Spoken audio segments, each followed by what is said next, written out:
Even on the opening day of the one-year delayed Olympics, protesters took to the streets calling for their cancellation. One recent poll found 78% of the Japanese public say the Games should have been postponed again or cancelled altogether. I've never seen a government that doesn't listen to the voices like this one. They follow whatever the IOC wants. It's unacceptable.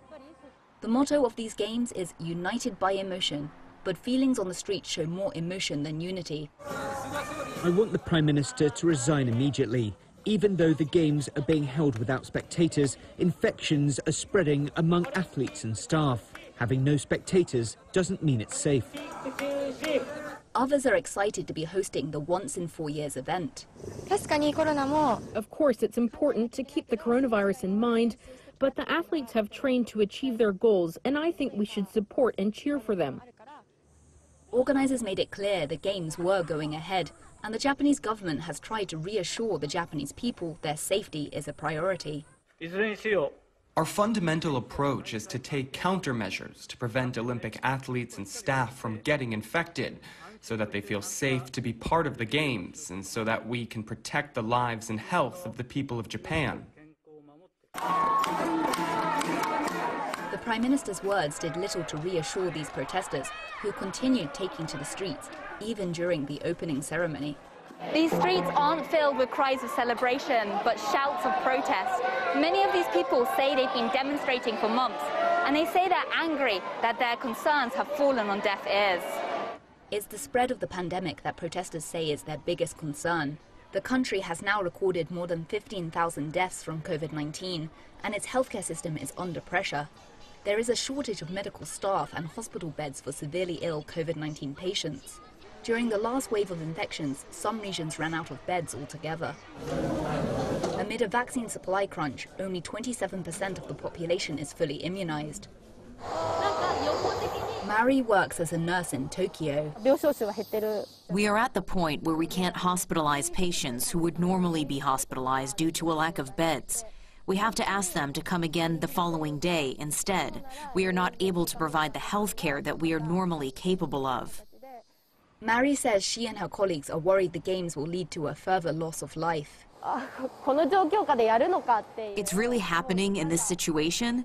That's the general reaction at my workplace. We're not even angry anymore. We feel disappointed and defeated.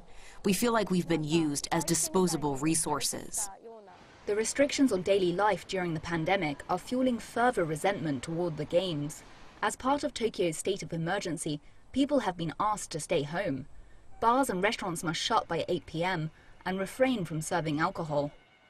Kosaka opened a bar in October last year after Japan's second wave had passed. But the third wave soon struck, and he was forced to close. His bar sits empty while thousands of Olympic competitors and officials are allowed to enter Japan without quarantine and travel across the country for the Games. In this country, there is a, as you know, there is a democracy system. We can vote for someone, but actually, in this situation, the leader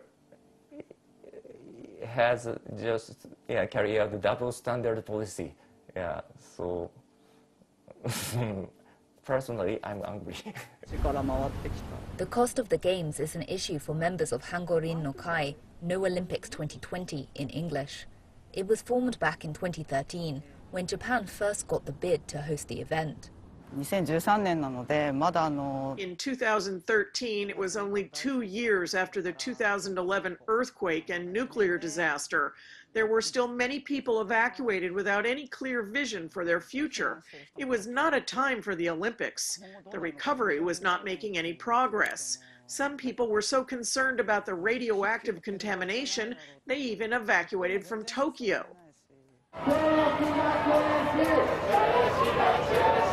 Their voices joined a global movement increasingly critical of the Olympics. It's growing harder to find host cities due to the billions in costs that often balloon beyond budget. The Olympics as a whole, all around the world, is forcing many people from the land they live on to make space to build venues. It's spending a huge amount of taxpayers' money, it's destroying the environment, and it's letting the police get stricter on security.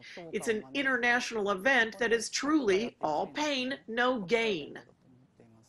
With Japan among the leaders in the medal count, some of the opposition is softening. But medical professionals are worried about group celebrations, heightening the risk of the virus spreading. They warn that as a festive atmosphere builds in Japan, these Olympic Games could end in tears.